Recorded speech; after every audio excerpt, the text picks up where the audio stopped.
میں بھی کہتا ہوں کہ میں بھی عاشق رسول ہوں، میں بھی محبت مصطفیٰ اپنے سینے میں رکھتا ہوں۔ آپ کا بھی یہی دعویٰ ہے کہ آپ بھی محبت مصطفیٰ رکھتے ہیں، لیکن محبت رسول کے تقاضے کیا ہیں؟ محبت رسول ہم سے کیا تقاضا کرتی ہے؟ اسی موضوع پہ کلام کرنا ہے۔ خالق کائنات میری زبان پر کلمۃ الحق جاری فرمائے۔ اللہ تبارک و تعالیٰ نے قرآن مجید قرآن رشید میں فرمایا اطیعوا اللہ و اطیعوا الرسول، اطاعت کرو میری اور میرے محبوب صلی اللہ تعالی علیہ وسلم کی۔ اللہ کی تابعداری کرنا، اللہ کے رسول کی تابعداری کرنا، اطاعت کرنا، فرما برداری کرنا، یہ زندگی کی کامیابی ہے۔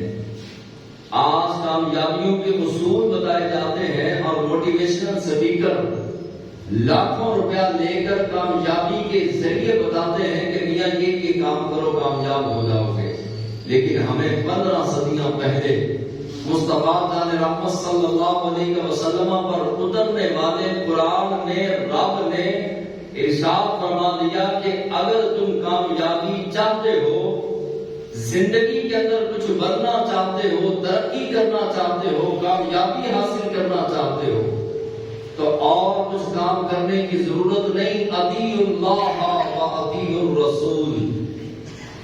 رب قرآن کے اندر فرماتا ہے کہ میری اطاعت کرو اور میرے محبوب علیہ السلام کی اطاعت کرو، کامیاب ہو جاؤ گے۔ حدیث مبارکہ سنیے،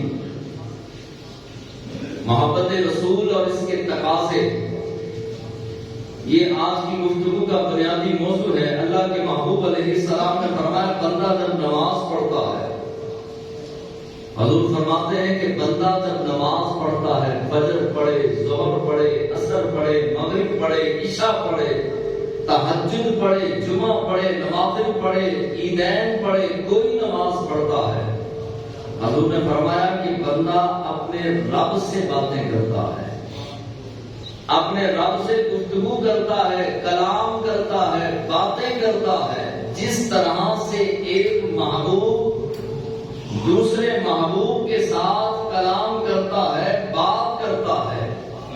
نمازی بھی اسی طرح جب نماز کے اندر کھڑا ہوتا ہے، نماز پڑھتے ہوئے سب سے پہلے کہتا ہے اللہ اکبر، میرے مولا تو کائنات میں، پوری کائنات میں، ہر جہان میں سب سے بڑا ہے۔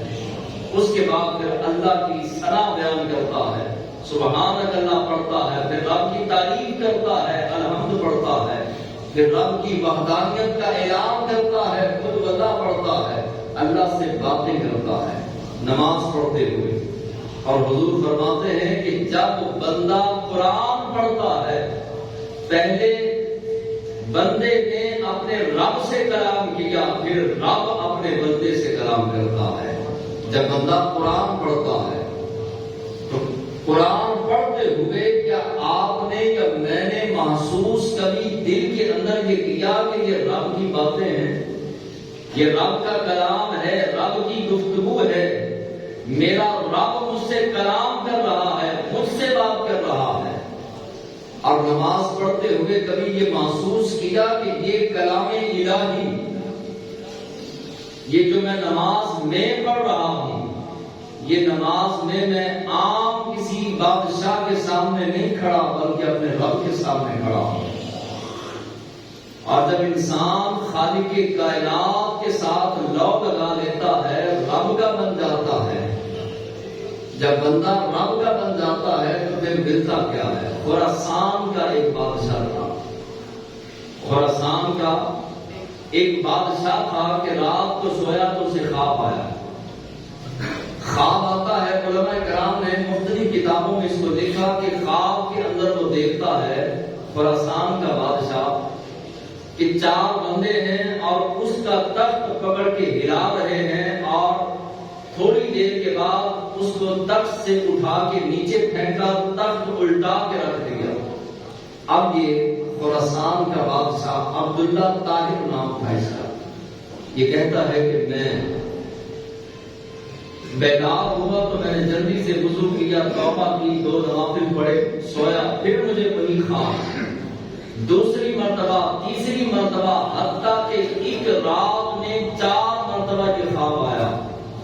خراسان کا بادشاہ کہتا ہے کہ میں نے سوچنا شروع کر دیا کہ کون سا گناہ سرزد ہوا، کون سی غلطی ہوئی مجھ سے کہ میرا رب خواب کے ذریعے سے میری تربیت فرما رہا ہے۔ کون سی ایسی غلطی ہوئی؟ آج تو کوئی خواب بھی آئے تو ہمیں اپنی غلطیوں کا احساس نہیں ہوتا، اپنے گناہوں کا احساس نہیں ہوتا کہ ہمارے اندر کیا کیا گناہ پائے جاتے ہیں۔ خراسان کا بادشاہ عبداللہ طاہر کہتا ہے کہ جب مجھے خواب ایک رات میں 4 بار آیا، چاروں مرتبہ کوئی بندہ، میرے 4 بندے میرا تخت پکڑ کے ہلاتے اور ہلا کے وہ تخت الٹا دیتے، میں ہر مرتبہ وضو کرتا، توبہ کرتا، نفل پڑھتا، سو جاتا، پھر وہی خواب آتا۔ اب یہ عبداللہ طاہر کہنے لگا کہ میں نے سوچنا شروع کیا کہ مجھ سے کوئی گناہ تو نہیں ہوا، میں بادشاہ ہوں، مجھ سے کوئی ظلم تو نہیں ہوا، کوئی زیادتی تو نہیں ہوئی۔ اچانک اس کے ذہن کے اندر خیال آیا کہ آج کچھ شہر سے مجرموں کو، ملزموں کو گرفتار کیا گیا۔ اس نے جلدی سے جیلر کو بلایا۔ جیلر آیا، آ کے کہنے لگا کہ جی حضور۔ تو یہ خراسان کا بادشاہ عبداللہ طاہر جیلر سے کہنے لگا کہ یہ بتاؤ کہ آج تم نے شہر سے کچھ بندوں کو گرفتار کیا، اس میں سے کوئی مظلوم آدمی تو گرفتار نہیں کیا؟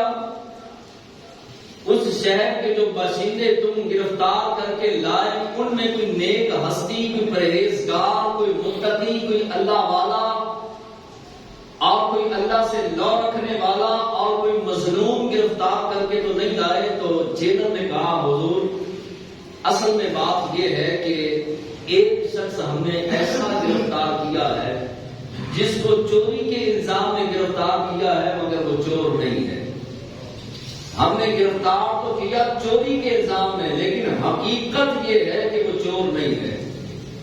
اور وہ بیٹھ کر چادر کی بکل مار کر جیل کے اندر بیٹھ کر اللہ کا ذکر کر رہا ہے، اور سارے جیل کے مجرم اور ملزم پریشان ہیں، مگر وہ اللہ کی یاد میں ایسا مست ہے، ایسا مست و الست ہے کہ اسے دنیا کی کوئی ہوش ہی نہیں۔ بادشاہ نے کہا کہ جاؤ بلا کے لاؤ۔ اسے جلدی سے جیل سے آدھی رات کو بادشاہ کے کہنے سے اسی اللہ والے کو بلایا گیا۔ بادشاہ نے اپنے محل کے اندر بٹھا کے کہا کہ جناب سب سے پہلے تو میں آپ سے معافی چاہتا ہوں، میری پولیس آپ کو اٹھا کے لائی، بیچا، گرفتار کیا، آپ ملزم نہیں تھے، مجرم نہیں تھے، جرم نہیں کیا تھا، لیکن اس کے باوجود آپ کو گرفتار کیا گیا، میں معافی چاہتا ہوں۔ دوسرے نمبر پر 1000 دینار بطور تحفہ میں آپ کی بارگاہ میں پیش کرتا ہوں۔ واللہ والے کہنے لگے پہلی بات تو نے معافی مانگی، میں نے تجھے معاف کیا۔ دوسری بات 1000 دینار تو تو نے مجھے تحفہ دیا، میں نے قبول کیا۔ اب تیسرے نمبر پر یہ بادشاہ کہنے لگا تیسرا آپ سے وعدہ لینا چاہتا ہوں، زندگی میں کبھی کوئی آپ کو کام پڑا، کوئی پریشانی آئی، کوئی مصیبت آئی تو آپ کسی کے در پہ نہیں جائیں گے، سیدھا میرے پاس آئیں گے۔ جو کچھ مجھ سے ہو سکا، میں خراسان کا بادشاہ ہوں، میرے زیر سایہ یہ پورا خراسان کا علاقہ ہے، میں جو چاہوں کر سکتا ہوں۔ لہذا جب زندگی میں آپ کو کوئی پریشانی آئے تو آپ نے میرے دروازے پہ لازمی آنا ہے، مجھے خدمت کا موقع ضرور دینا ہے۔ واللہ والے بیٹھے تھے، کھڑے ہو گئے، کہنے لگے دیکھ بادشاہ، کان کھول کے بات سن، تو نے معافی مانگی، میں نے تجھے معاف کر دیا، تو نے 1000 دینار بطور تحفہ دیا، میں نے قبول کیا۔ یہ تیسری بات تیری قبول نہیں ہے، کیونکہ جو آدھی رات کو ایک ملزم جس نے جرم کیا ہی نہیں، اس کے لیے جو رب بادشاہ کا تخت الٹنے کے لیے تیار ہو جائے، میں اس کا در چھوڑ کے تیرے در پہ کیوں آؤں؟ اس کا در تو چھوڑ نہیں سکتا۔ جس رب نے آدھی رات کو تجھے محل میں اٹھا کے، نرم اور خوبصورت بستروں سے اٹھا کے میرے قدموں میں بٹھا دیا، میں تجھ سے رابطہ کرنے کی بجائے اپنے رب سے رابطہ کروں گا۔ تو خراسان کا بادشاہ ہے، میرا رب کائنات کا بادشاہ ہے۔ پوری کائنات کو پالنے والا، رزق دینے والا، عزت دینے والا، زندگی دینے والا، ذلت دینے والا، موت دینے والا، کائنات کو پالنے والا رب میرا پروردگار ہے. میں تجھ سے رابطہ نہیں کروں گا، میں اپنے رب سے رابطہ کروں گا.